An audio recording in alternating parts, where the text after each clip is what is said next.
Ecological diversity होती है, जिसमें प्लांट्स में रहने, जो पानी में रहने वाले प्लांट्स और एनिमल बिल्कुल अलग है कि नहीं। लैंड पे रहने वाले टेरेस्ट्रियल प्लांट्स एंड एनिमल वो भी बिल्कुल अलग है। तो डाइवर्सिटी जो बायोडाइवर्सिटी जो है अलग अलग लेवल पे एग्जिस्ट करते हैं, ठीक है। जेनेटिक लेवल पे भी डाइवर्सिटी है, डिफरेंट फॉर्म ऑफ लाइफ है। स्पीशीज लेवल पे भी डिफरेंट फॉर्म ऑफ लाइफ है। और ये क्या बोलते हैं, ये इकोलॉजिकल लेवल पे भी डिफरेंट तरह के लाइफ एग्जिस्ट करते हैं, ठीक है। बायोडाइवर्सिटी का मतलब होता है डिफरेंट तरह के लाइफ है कि अर्थ पे जो अलग अलग तरह के लाइफ है उसके बारे में। मैं हूँ जॉलजी बैकग्राउंड से। हमारा अर्थ, हम जितना भी जॉलजी के बारे में पढ़े, जितने भी मिनरल रिसोर्स के बारे में पढ़े, अगर हम सारी दुनिया की मिनरल रिसोर्स को निकाल के एक साइड में रखें और एक साइड में एक प्लांट रखें, तो हम प्लांट का कीमत नहीं लगा सकते, ठीक है। वो प्लांट या वो एनिमल है, तभी तो हमारा ये जितने भी मिनरल हम एक्सप्लोर करेंगे, जो भी हम अर्थ के अंदर से निकालेंगे, उसकी कोई वैल्यू है। अगर लाइफ ही नहीं होगा तो जियोलॉजी से आप जितने भी अर्थ के अंदर से जितने भी मिनरल, गोल्ड निकालो, सिल्वर निकालो, सब क्या उसका कोई फायदा है? नहीं है, ठीक है। तो नेक्स्ट हम बात करेंगे, अब ग्लोबल लेवल पे देखेंगे। आप देख सकते हो सबसे, अगर हम इनवर्टेब्रेट्स की बात करेंगे सबसे पहले, तो इनवर्टेब्रेट्स में अगर आप देखोगे तो इंसेक्ट्स है। दुनिया में 70% ऑफ द स्पीशीज हमारे इंसेक्ट्स है, ठीक है। दुनिया में बहुत इनवर्टेब्रेट जितने भी हैं उनमें सबसे ज्यादा इंसेक्ट्स है। उसके बाद आपके मोलस्क्स आते हैं और crustaceans, other group of animals है, ठीक। इसी तरह अगर हम वर्टेब्रेट्स की बात करें तो जितने भी लाइफ वर्टेब्रेट्स है उसमें 50% जो है फिश का होता है। उसके अलावा मैमल्स है, थोड़े से बर्ड्स है, रेप्टाइल्स है और एम्फीबियंस जैसे अलग अलग तरह के लाइफ। लेकिन मैं भी अपने तरीके से थोड़ा सा आपको बायोडाइवर्सिटी के बारे में बता दूं। देखिए, बायोडाइवर्सिटी जो है, जैसे कि इम्तियाज सर ने बताया है कि it's the variety and variability among the living organisms. देखिए, वैरायटी एंड वेरिएबिलिटी होती क्या है? अगर हम from the genetic point of view से देखें, जेनेटिक पॉइंट ऑफ व्यू मतलब जीन्स के व्यू से अगर हम देखें, मेरे में अलग जीन्स है और जो आप लोग हैं आप में अलग जीन्स है, हर किसी में डिफरेंट जीन्स है। अब इंडिविजुअल क्या है? Individual is actually assemblage of genes. अब जो जीन्स मुझे मिले हैं वो जीन्स दुनिया में किसी और को नहीं मिले, और जो आपको जीन्स मिले हैं वो दुनिया में किसी और को नहीं मिले। तो ये जो वेरिएबिलिटी है ऑन द बेसिस ऑफ, या जिसको हम कहते हैं regarding genetic point of view, तो ये एक बायोडाइवर्सिटी होगी। दूसरी बायोडाइवर्सिटी तो ये है कि अगर हम इकोसिस्टम को देखें, इकोसिस्टम, हर एक इकोसिस्टम में अलग अलग स्पीशीज रहते हैं, है ना। अब जैसे कि लद्दाख के एक अलग इकोसिस्टम है, इसमें अलग तरीके के प्लांट्स रहते हैं, अलग तरीके के एनिमल्स रहते हैं, जो कि हो सकता है कश्मीर में ना हो या जो दिल्ली में ना हो। दिल्ली में अलग तरीके के एनिमल्स या एनिमल अलग तरीके के प्लांट्स है। तो इस चीज को हम कहते हैं बायोडाइवर्सिटी। उतना ज्यादा इंपैक्ट नहीं पड़ेगा। अब ये जो स्पीशीज है अगर वो खत्म हो जाए तो जिससे ज्यादा इंपैक्ट पड़ेगा, इसको हम कहते हैं इकोलॉजी में कीस्टोन स्पीशीज। जैसे कि एग्जांपल है, बहुत सारे एग्जांपल्स है, जैसे कि गोफर टॉर्टाइज है या वुल्फ है, ठीक है। तो इनको हम कहते हैं कीस्टोन स्पीशीज, यानी कि अगर ये स्पीशीज खत्म हो जाए तो उससे ज्यादा इंपैक्ट पड़ता है on the ecosystem than others. अच्छा, इसी तरीके से एक और स्पीशीज होती है हमारे इकोसिस्टम में, कॉल्ड एज इंडिकेटर स्पीशीज, जिससे हमें जो एक इकोसिस्टम का ओवरऑल हेल्थ होता है वो हमें पता कर सकते हैं। जैसे कि मान लीजिए एक एग्जांपल है लाइकन। लाइकन से हम पता कर सकते हैं कि ये जो एरिया है, जिस एरिया में वो होता है, क्या उस एरिया में एयर पोल्यूशन है कि नहीं है। अब वो ज्यादातर अगर आप देखें लाइकन तो मुझे लगता है आप लोगों ने देखा होगा या पढ़ा होगा, उसके बारे में सुना होगा। तो ये जो लाइकन होता है ये सिर्फ उस इकोसिस्टम में पाया जाता है जहां पे पोल्यूशन नहीं होता। तो जहां पे होता वहां पे पोल्यूशन नहीं होता। अगर जैसे कि मान लीजिए यहां पे है तो पता चलेगा कि यहां पे इस एरिया में पोल्यूशन नहीं है, तो it is called as indicator species, ठीक है। Indicator, these are called as indicator species. अच्छा, इसी तरह से कुछ स्पीशीज कहलाते, मैं ये कह रहा हूं आपको वेटेज, हर एक स्पीशीज का अलग अलग वेटेज होता है हमारे इकोसिस्टम में। अच्छा, इसी तरीके से एक और स्पीशीज होती है जिसको हम कहते हैं इकोलॉजिकल इंजीनियर। अब इकोलॉजिकल इंजीनियर, जैसे कि मान लीजिए एक एग्जांपल है गोफर टॉर्टाइज। वो क्या करता है, जब भी देखे वो इकोसिस्टम में बरो बनाता है। अब बरो बनाता है, बरो बना के वो छोड़ देता है, दूसरा बरो बना देता है। अब ये जो उनने जो केव बनाया, बरो बना दिया, उसमें दूसरी स्पीशीज आ जाती है ना। तो को हम कहते हैं इकोसिस्टम इंजीनियर तो ये दूसरे स्पीशीज के लिए इकोसिस्टम बना लेता है, ठीक है। इसी तरीके से कुछ स्पीशीज कहलाती है अम्ब्रेला स्पीशीज। अब अम्ब्रेला स्पीशीज वो स्पीशीज है जिसका इकोसिस्टम बहुत बड़ा होता है। जैसे कि मान लीजिए एक एग्जांपल है स्पॉटेड ओवल। अब इसका इकोसिस्टम इतना बड़ा होता है कि अगर इसके इकोसिस्टम को हम कंजर्व करें तो उसमें बहुत सारे ऑर्गेनिज्म आएंगे, तो बाय डिफॉल्ट उनका भी कंजर्वेशन हो जाएगा। Is it clear?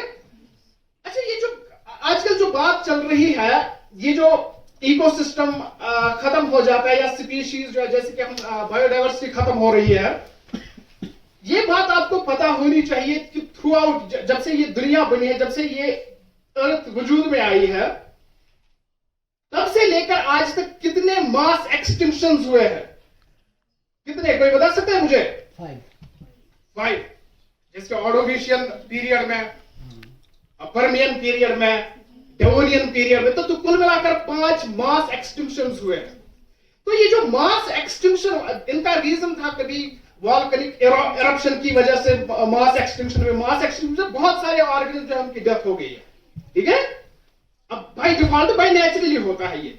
अब कैसे? जैसे कि कभी वॉल्केनिक इरप्शन की वजह से कभी कोई बड़ा एस्टेरॉइड जो है वो जमीन पे आ गया है, जिसकी वजह से धूल इतनी ज्यादा उठी है कि वो जो सन रेडिएशन थे, सनलाइट थे, उसने रोक दिया, जिसकी वजह से हमारी अर्थ पे जो है सनलाइट नहीं पड़ी, जिसकी वजह से बहुत सारे जो है ऑर्गेनिज्म, जैसे कि आपने कभी पढ़ा होगा जुरासिक पार्क में वो कौन से ऑर्गेनिज्म थे? डायनासोर्स है ना, वो फिल्म भी आई थी एक जुरासिक पार्क नाम करके। तो डायनासोर्स, अब डायनासोर्स आज है? कहां पे है देखने को मिलते हैं आज? ऐसे फॉसिल। तो पता चला कि आज से करोड़ों साल पहले, लाखों साल, ecosystem level. Jahangir sir has rightly said, if you are an individual, then you have a gene which no other animal and plant have the same gene, which we in other words call a biological identity card. You must know about the forensics. If some culprit is supposed to get, then we are to go for determining the biological identity card.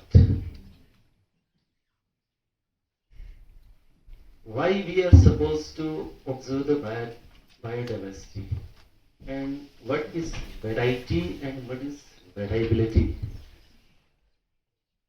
Say for example, we the human beings belong to Homo sapiens, for example. The crows are there, Corvus splendens. The pigeons are there, say for example, Columbia livia. These are different. A child can say this is plant, this is animal, this is human being, this is genetic level diversity. For example, we all belong to same species, Homo sapiens. Are we? Yes. Are we belong to that species? Yes. Still we have different versions, but how can we identify, how can we differentiate one person to another? Say for example, somebody is Kanis, somebody is Imtiaz, somebody is Rizvi, somebody is Jahangir, somebody is Fatima.